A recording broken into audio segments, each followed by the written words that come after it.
Morning. Hope you're all Morning. doing well. We're going to get started in just a few minutes. Secretary Schulz is on the line, so let's just give it a few minutes, if you don't mind, to get a few more people on, and then we will go ahead and get started. If you all could mute your lines for me, that would be great. That way we don't have any feedback.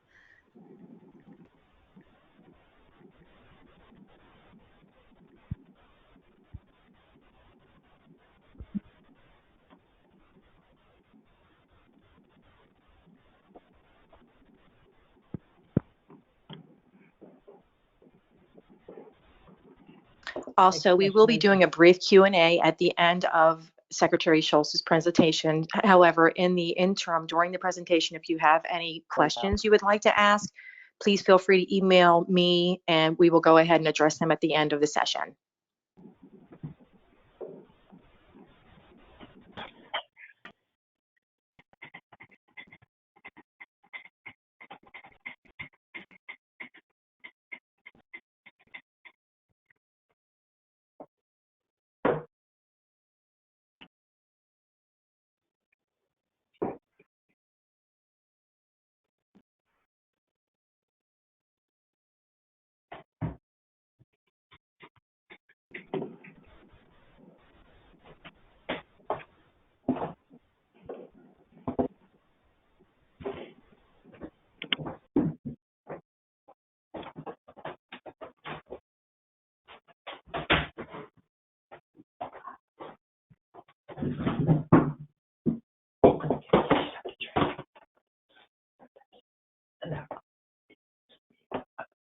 You were on mute. Okay.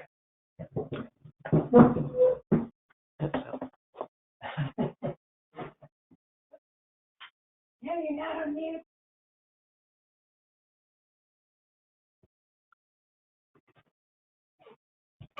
I'll do that.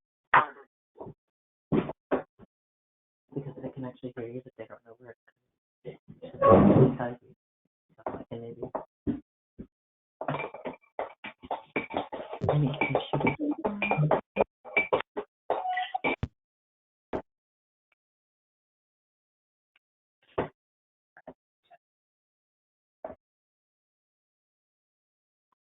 Yeah, maybe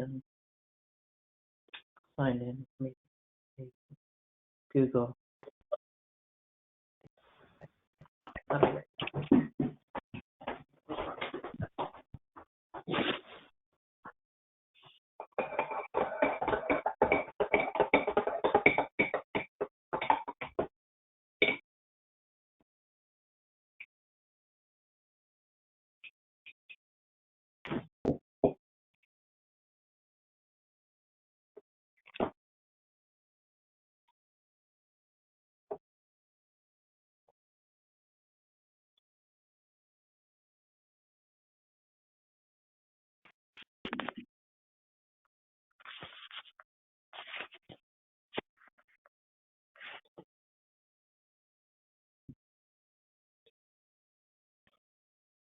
Good morning, everyone.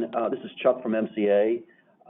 As Melissa earlier requested, if you have a question throughout this call, throughout the Secretary's presentation, simply email her or me, and we'll try to, if we can, if we have time, share it with the Secretary. Her time is limited, obviously, today. She's in the middle of battling a major crisis, so we really appreciate the time she's given us today. And just again, another reminder, if you could just mute your phones so we don't get any feedback, that'd be very much appreciated. It's an honor to have Secretary of Commerce Kelly Schulz join the MCA community this morning. Governor Hogan and Secretary Schulz have been a solid, steady hand throughout this historic challenge, providing balanced, sensible leadership. These have been wild days. In the last 28 days, 22 million Americans have lost their jobs. That's equivalent to all of the jobs that were gained in the last decade. Some of us, you may have seen yesterday that West Texas Oil actually went negative. You could have, West Texas Oil is being given away for free. So we are absolutely in uncharted territory right now. And we've asked the Secretary to share with us, kind of what's happening, what happened, where are we, and where the state may be heading in the coming days. Secretary Schulz, thank you so much for your time and welcome. Great. Thank you so much for having me this morning. I can't tell you how meaningful it is for me to get on calls like this every day to be able to talk to our business community, since I really can't be out there visiting. It's kind of like a big change of events for all of us at the Department of Commerce. You know, it about 2 weeks ago, it really hit me when we got to like that 4-week mark when we were asked to work remotely and telework. And it became very real that instead of being the Department of Commerce that was, you know, working on expanding, growing, and attracting new businesses, we're simply in the sustaining the businesses mode. And it's been a real shift for everybody on my team, but I think that they're doing really well. You don't know who it is. So I thought maybe if it was okay, if I could just ask everyone just to check their mute, because I think I'm getting some feedback and I'm not exactly sure if it's from me or not. But no, it's absolutely someone else, Secretary. If you all could please just take a moment and mute your phone. We're clearly getting feedback, and the Secretary's trying to present to the group. Thank you. Perfect, thanks. I know it seems like I'm on all these calls all day long, and it's so nice to hear everybody. And sometimes we get children in the background and dogs, and that's really kind of the real life story of where we are, right? So we're all home. So where are we and what we've been doing? Obviously, the governor announced on March 12th that on March 13th we would all go and we would do remote work, and that's where the Department of Commerce has been working 100% remotely since that day. We worked from that period of time until March 23rd on working to set up a couple of possibilities for the governor to be able to provide some support to the business community. And with that came the announcement on March 23rd, the Emergency Grant and Loan Program. We received over 9,000 loan applications and over 20,000 grant applications. The grants, as you probably know, and the loans, that we took those applications down off of our website on April 9th, knowing that we would probably run out of funds before we got through the whole batch. But what we wanted to do is, because we had to completely build an entire database, a system, a processing center, a workflow center, we wanted to be able to make sure that those that had a need and were able to get their applications in, that should we get more federal funding, that we could easily move through the rest of these applications and provide the relief to the business community that they needed. So that's where we are right now. As of yesterday afternoon, we have approved over $25 million out of the grant applications. So we're about halfway through that, those funds. We do know that the state is getting additional funds through the CARES Act, and we're looking to see, working with all of our sister agencies in the governor's office, about how those funds are going to be distributed. So again, should we get additional funds, we would like to be able to continue with the process of approving the applications in an expeditious way. And on top of that, we had to, because we are a department of around 200 people, we brought on roughly 150 volunteers from other departments in the state so that they could help us with our internal checks and controls that we need just to be able to make sure that we're managing the taxpayer funds in an appropriate way.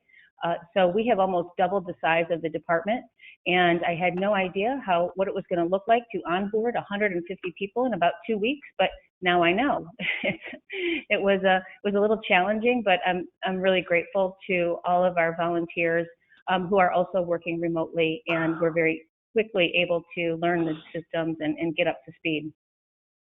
The other process that we put forward was a manufacturing innovation grant, and that was in order to be able to provide an incentive for manufacturers to produce personal protective equipment, such as face masks, as well as ventilators and other equipment that are on the critical needs list that the Department of Health, Department of General Services, and the Emergency Management Agency put together.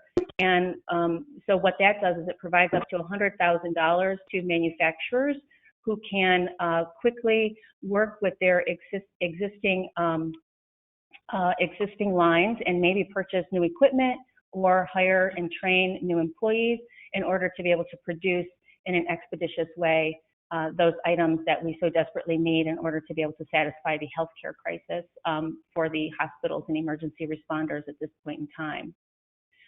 So we are working with our partners in the industry, including Maryland MEP, the Regional Manufacturing Institute, the Maryland Manufacturing Advisory Board, and we're looking at those applications as they come in to see what is the highest need.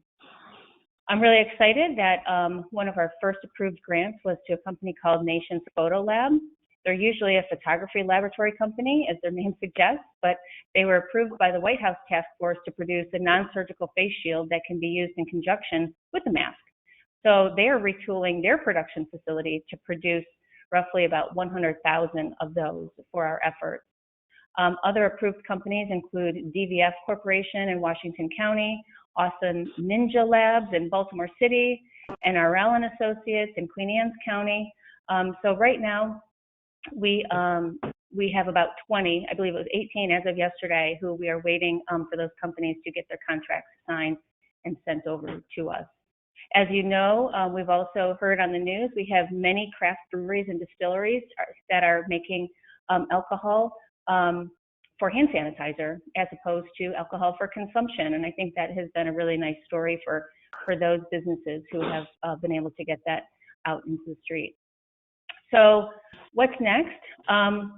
Everybody has heard that the governor is starting to talk about the Maryland Strong Roadmap to Recovery. We're working very closely with the governor and his office. The governor announced 4 building blocks last week that he wants to see happen in order for us to move forward into the different phased approach of opening up for business. That's expanding the testing capacity. And fortunately, we saw great news yesterday on some of this big insurgence of equipment that's coming in.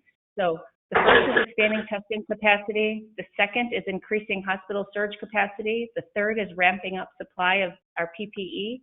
And fourth is building a robust contact tracing operation. So these are the foundational steps that Maryland is going to be using before we can go into that reopen scenario.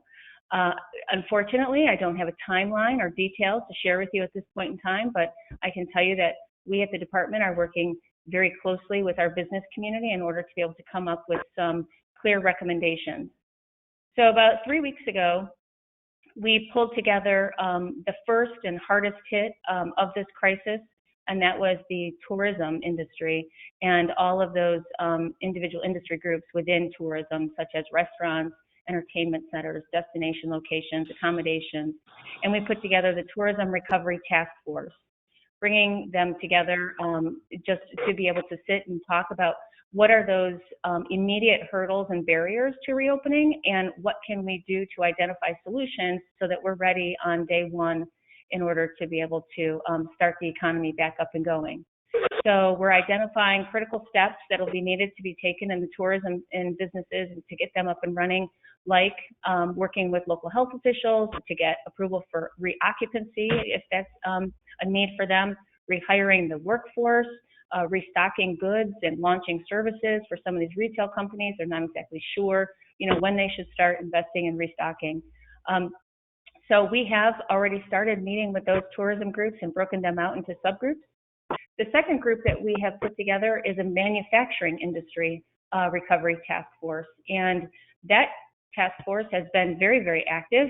We began speaking with them at the end of last week, and the members worked through the weekend to be able to come up with some proposed recommendations for the governor about what it looks like in the new normal of the manufacturing world, and what types of health issues we can do and preparations in order to be able to make sure that upon entering the facilities, the employees have the ability to have a safe and healthy work environment under these new guidance from CDC and other health officials. So we're actively right now working to put together additional task forces so that we can provide that information to the governor as he continues to look forward as to how he believes most appropriate, working with all of his senior advisors from the health industry and others in order to be able to put together that full roadmap of reopening. And so we're really excited to be able to be a part of that. And hopefully we will get some good news about the flattening. And as you know, the president said in order to go into the first phase, we should have 14 days of decreased cases, decreased hospitalization, decreased deaths. So we're looking forward to continuing to see a decrease so that we can get this ball rolling. And I think I'll just stop there to see if there's any specific questions that anybody may have. I know there's a lot of information. Yes, Secretary, thank you. And thanks so much to the Hogan administration, yourself included, obviously, on recognizing how important the construction industry is to the economy, and how our contractors are able to continue working despite these, despite the challenges, the worksite challenges. Any advice to our members on how to better provide that kind of compliant worksite?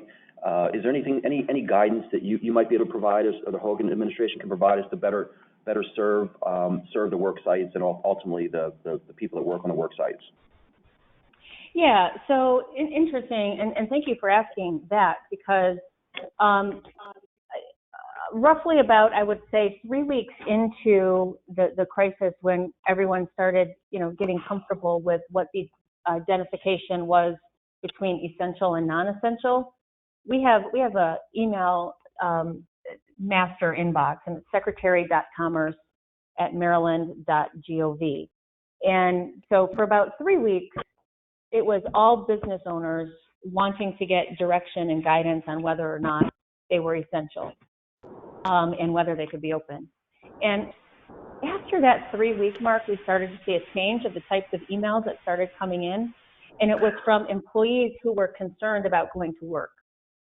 And so there was a shift in kind of like the community, where now, instead of people wanting us to make sure that they were able to stay open, there was a lot of employees that wanted their businesses closed.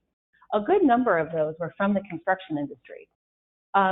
So when we started looking at it, I think people felt as if maybe there could be, and I'm not a health official, so I'm just looking at this from the outside, from what I have heard and from what I have seen, but being able to provide that social distancing, being able to make sure that there is possibly their own personal protection equipment, like face masks or something that could be there if they're going to be around, and to have hand sanitizer or places in order for them to wash their hands regularly. And I think that was part of the concern. I'm not hearing that much of that anymore.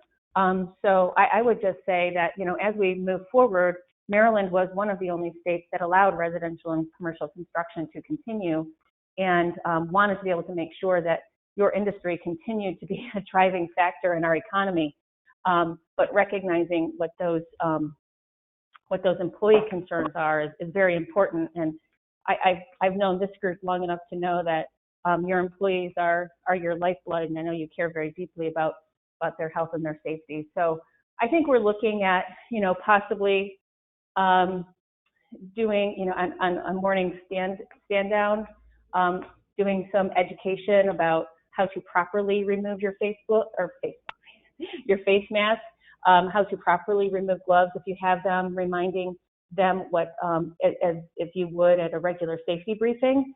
And I think that's one of the recommendations that we see that might be coming out of the manufacturing task force. And I am in the beginning phase of putting together a list for the construction task force. And so if anybody on this call wants to participate in that, I'm trying to not have them be very, very big lists, just because it's really hard to have a task force if you have 100 people on it. But I'm trying to get a wide variety of different sectors within your industry. Great, thank you, Secretary. A lot of this, the Hogan administration has been celebrated for their leadership, for your leadership, and some states have chosen to kind of work as regional groups. You'll see like California working with Oregon and Washington and some of the northeastern states. It seems like Maryland is kind of not, I don't want to say going rogue, but kind of making their own decisions. Has there been any thought about aligning with another state or states, as some regions have chosen to do? Yeah, so it's interesting. So a couple of things on that. The governor has had continuing conversations with Washington, D.C. and Virginia.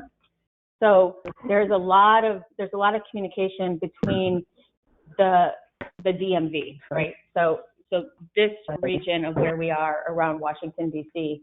And a couple of weeks ago, I was with the governor when he was having a governor's call with the vice president, who, as you know, is leading up the coronavirus task force for the president. And so the governor has an additional role as NGA, National Governors Association president or chairman.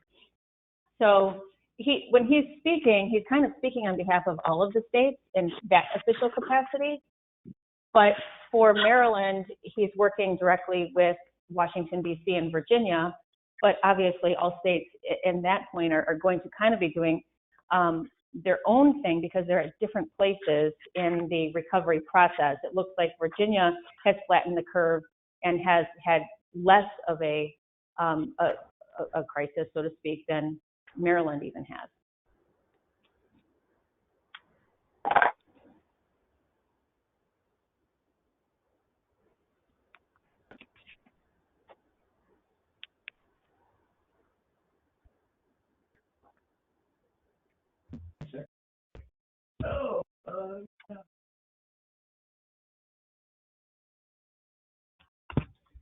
Are there any other questions? Yes, hi. This is Bernie Brill from the Sheet Metal and Air Conditioning Contractors National Association's Mid-Atlantic chapter, and thank you for all the good work you and your agency are doing in the state. Question I had was pretty simple. Many of our contractors do work in the schools during the summer season from June through up to about Labor Day when schools resume. And now that schools are closed and not sure when they're going to reopen, could your office help us, alert the school systems as to the opportunity to get the work done earlier so our contractors can get in and get out and get the schools clean and sanitized before the students return, whenever that might be? Yeah, I would be happy to assist you with that. My email is Kelly Schulz, SCHULZ as in zebra, no T, at maryland.gov. Okay.